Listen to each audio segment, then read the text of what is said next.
Musim akan selalu berganti, kasih Tuhan tetap abadi, tak akan berubah sampai selamanya. Ku tetap percaya, ku yakin Tuhan memberkati, ku yakin Tuhan melindungi. Burung di udara Tuhan pelihara, karena kasih-Nya Tuhan selalu menolongku, selalu menjagaku. Sehelai di rambutku tak akan terjatuh tanpa seizin-Mu. Tuhan selalu menolongku, selalu menjagaku. Dia mengenyangkanku dan peliharaku seumur hidupku.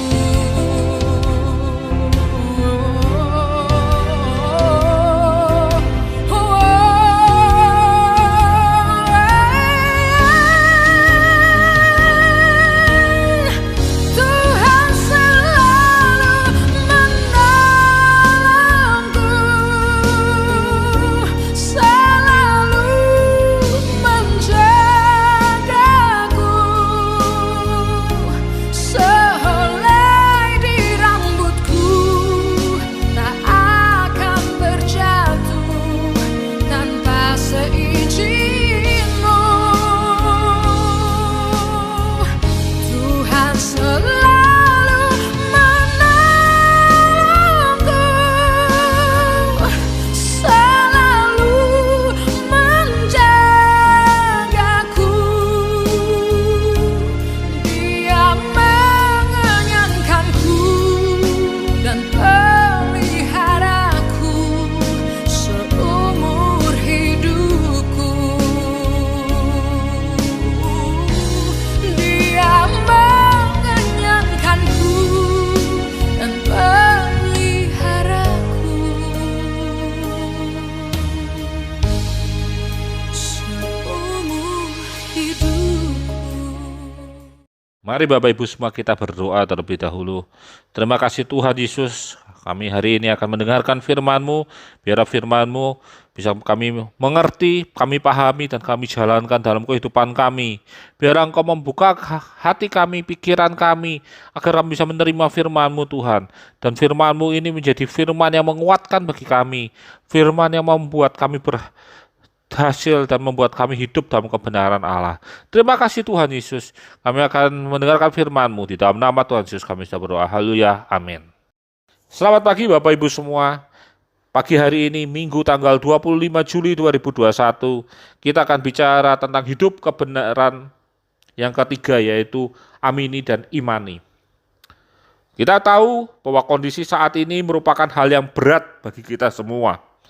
Ketika keputusan PPKM darurat dijalankan, maka mau tidak mau, setiap orang menjalankan aturan pemerintah tersebut. Ada yang terdampak langsung dan ada yang tidak langsung ikut terdampak. Intinya, semua orang merasakan dampak dari kondisi saat ini. Sudah setahun lebih kita menjalani pembatasan-pembatasan kegiatan. Imbas dari pandemi COVID-19 dan pandemik ini tidak kunjung selesai. Bahkan kita tahu saat ini penyebarannya sudah sampai ke lingkaran dekat kita. Hal ini jelas sangat menakutkan bagi kita semua. Namun, di sela-sela berita-berita yang menakutkan bagi kita, berita yang membuat kita khawatir, ada kabar baik bagi kita, yaitu bahwa Yesus tetap sama. dulu, sekarang, dan selama-lamanya. Kuasanya tetap sama.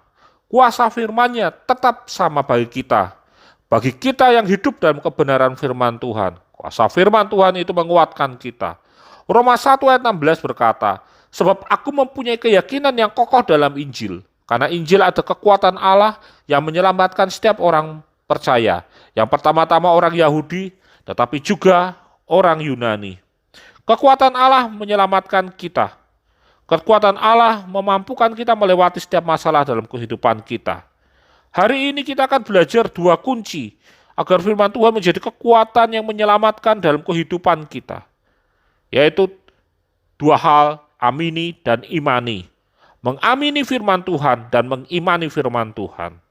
Yang pertama, kunci yang pertama adalah mengamini firman Tuhan. Mengamini firman Tuhan. Kata amin sering kita gunakan baik dalam doa kita atau dalam respon kita menjawab sebuah harapan.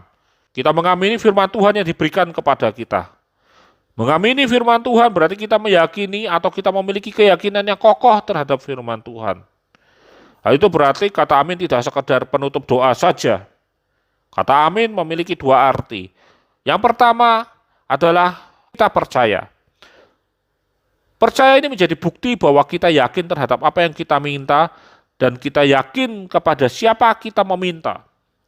Seperti ketika kita berdoa pada Tuhan agar kita bisa sembuh. Kita mengamini doa tersebut. Berarti kita yakin bahwa Tuhan mampu menyembuhkan dan kesembuhan tersebut pasti menjadi milik kita. Doa kita bukan sekedar formalitas saja, atau doa menjadi penenang kita. Melainkan lebih dari itu, doa menjadi satu-satunya dasar kita untuk memulai suatu langkah iman. Demikian dalam membaca firman Tuhan.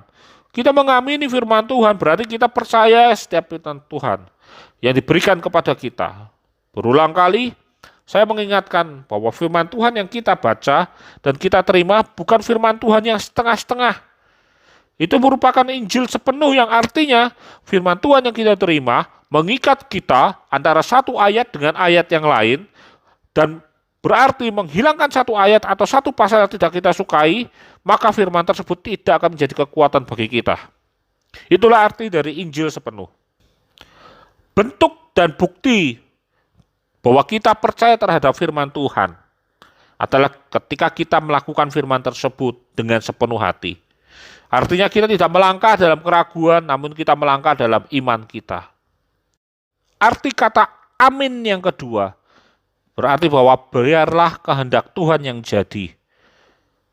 Arti kata amin yang kedua adalah biar kehendak Tuhan yang jadi adalah bentuk kedua dari kata percaya, yaitu berserah pada Tuhan. Ini berbeda arti dengan kata pasrah atau nerimo. Berserah didasari dari kepercayaan kita, sedangkan pasrah atau nerimo didasari karena tidak ada pilihan lainnya, yang akhirnya mau tidak mau ya harus mau kita lakukan. Dalam pelaksanaannya pun pasti berbeda. Orang yang berserah pada Tuhan akan lebih yakin dalam melangkah, meskipun itu berat. Sedangkan orang yang pasrah atau nerimo akan melangkah dengan ragu, karena tidak ada pilihan lain selain hal tersebut. Artinya jika kita mengakhiri doa kita dengan kata amin, berarti kita percaya bahwa Tuhan akan mengabulkan doa kita, dan kita yakin bahwa Tuhan akan memberikan yang terbaik. Demikian pula dalam mendengarkan atau membaca firman Tuhan. Ketika kita mengamini, itu berarti kita yakin akan kebenaran firman Tuhan. Dan kita yakin bahwa apa yang Tuhan katakan melalui firman Tuhan tersebut adalah yang terbaik. Hal yang kedua, bagaimana agar firman Tuhan menjadi kekuatan dalam kehidupan kita adalah mengimani firman Tuhan. Mengimani firman Tuhan merupakan bentuk sebuah tindakan atau perbuatan atas respon kita terhadap firman Tuhan. Saya ulang kembali, mengimani firman Tuhan merupakan bentuk sebuah tindakan atau perbuatan atas respon kita terhadap firman Tuhan. Yakobus 1 ayat 22 berkata, tetapi hendaklah kamu menjadi pelaku firman dan bukan hanya pendengar saja. Sebab jika tidak demikian, kamu menipu diri sendiri. Di ayat 23 dan 24 menggambarkan, mereka yang tidak menjadi pelaku dan hanya pendengar saja seperti orang yang sedang mengamati mukanya di cermin, dan setelah ia pergi, maka orang tersebut akan segera lupa bagaimana mukanya. Ini menggambarkan bahwa firman Tuhan yang ada dan hanya didengarkan saja akan menjadi sia-sia jika tidak kita lakukan. Dan kita apalagi sampai lupa terhadap firman yang kita dengarkan, karena kita cuma sekedar mendengarkan, firman tersebut akan menjadi sia-sia. Lalu bagaimana firman yang tidak ada dan terlupakan dalam kehidupan kita itu akan menjadi kekuatan bagi kita? Bagaimana firman yang tidak ada dalam kehidupan kita, yang kita cuma dengarkan dan kita lupakan, seperti orang yang melihat wajahnya di cermin, itu menjadi firman yang menuntun kehidupan kita? Itu hal yang tidak mungkin. Dalam Roma 1 ayat 17 berkata, sebab di dalamnya nyata kebenaran Allah, yang bertolak dari iman dan memimpin kepada iman, seperti ada tertulis, orang benar akan hidup oleh iman. Di dalam firman ada nyata kebenaran Allah. Dan firman tersebut ada karena adanya iman atau tindakan atau respon nyata atas perintah Tuhan. Yesus itu adalah bentuk nyata dari iman. Tokoh dalam Perjanjian Lama maupun dalam Perjanjian Baru adalah saksi iman. Mereka menjalankan setiap perintah Tuhan dan menerima setiap konsekuensi dari perintah firman Tuhan.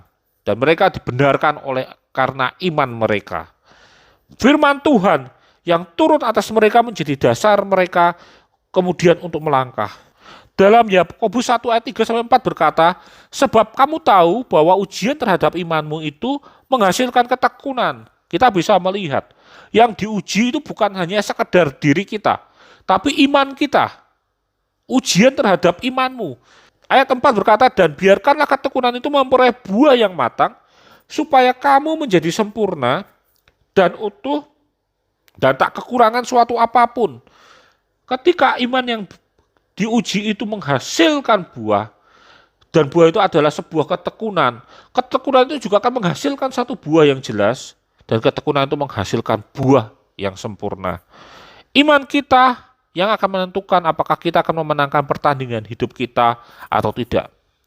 Banyak orang yang memulai pergumulan mereka dengan iman, namun kemudian di tengah jalan mereka menyerah dan kalah.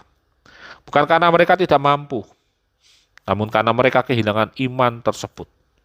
Sehingga mereka kehilangan ketekunan dalam pergumulan mereka. Seperti yang saya katakan tadi, ujian hidup itu bicara tentang ujian terhadap iman kita.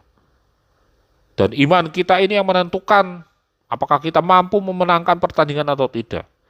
Namun jika iman kita hancur, iman kita kalah, iman kita menjadi lemah, terjadi adalah kita tidak bisa menghasilkan satu ketekunan apapun. Dan ketekunan itu tidak akan menghasilkan buah. Bapak, Ibu, Saudara, jangan sampai kita gagal dalam pertandingan hidup kita. Meskipun kita sudah memulainya dengan iman percaya kita. Pertandingan hidup akan membawa kita pada perjuangan yang semakin lama semakin berat. Namun di satu sisi, percayalah dengan apa yang firman Tuhan katakan. Perjuangan yang berat tersebut akan melatih hidup kita dan membuat kita menjadi kuat dan lebih kuat lagi. Apa yang Anda rasakan saat ini, percayailah, imanilah bahwa saya juga katakan dalam firman Tuhan, bahwa jika engkau menghadapi masalah dalam kehidupanmu, jika engkau menghadapi kelemahan dalam kehidupanmu, percayalah bahwa Tuhan sedang membuat hidupmu menjadi lebih baik lagi. Karena itu, firman Tuhan adalah sumber kekuatan bagi kita. Roma 1 ayat 17 bagian akhir berkata, orang benar akan hidup oleh iman. Ini berarti bahwa orang yang hidup dalam kebenaran akan hidup karena iman dan akan hidup dengan imannya. Itulah sebuah kesempurnaan. Hidup yang benar di hadapan Allah. Hidup karena iman dan hidup dengan imannya. Karena itu di masa yang sukar, jangan menjauh dari firman Tuhan. Firman Tuhan semakin mudah diakses melalui handphone kita. Banyak khotbah-khotbah yang tersedia di YouTube gereja kita, maupun di YouTube pada umumnya. Tidak sulit kita untuk meluangkan waktu sebenarnya 15-20 menit dalam sehari sebelum kita memulai hari kita dengan membaca firman Tuhan dan mendengarkan khotbah. Karena firman Tuhan akan menjadi kekuatan dan penuntun kita sepanjang hari, bahkan sepanjang hidup kita. Mari Bapak Ibu semua, di akhir khotbah saya mengajak kita semua untuk menjadi lebih kuat lagi di tengah badai ini. Menjadi anak Tuhan yang terlatih menghadapi permasalahan hidup. Dan menjadi tiang yang kokoh, yang tidak mudah diterpa angin badai. Kuncinya ada satu, yaitu hidup dalam firman Tuhan. Dan percayalah, Tuhan akan memberkati kehidupanmu ketika engkau mengimani firman Tuhan, mengamini firman Tuhan. Tuhan memberkati kita semua. Dia jamah segenap hidupku dan beri damai di hatiku.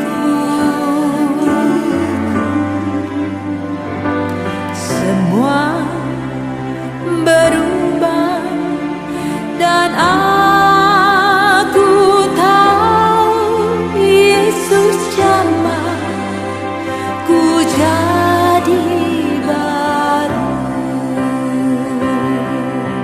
Yesus jamah segenap hidupku dan beri damai di hatiku.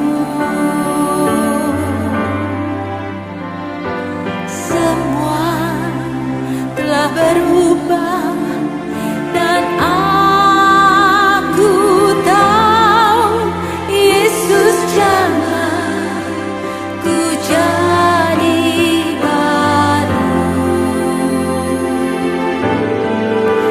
Yesus jamah segenap hidupku dan beri damai di hatiku. Semua telah berubah dan aku tahu Yesus jamah ku jadi baru. Semua berubah dan aku tahu Yesus jamah ku jadi baru.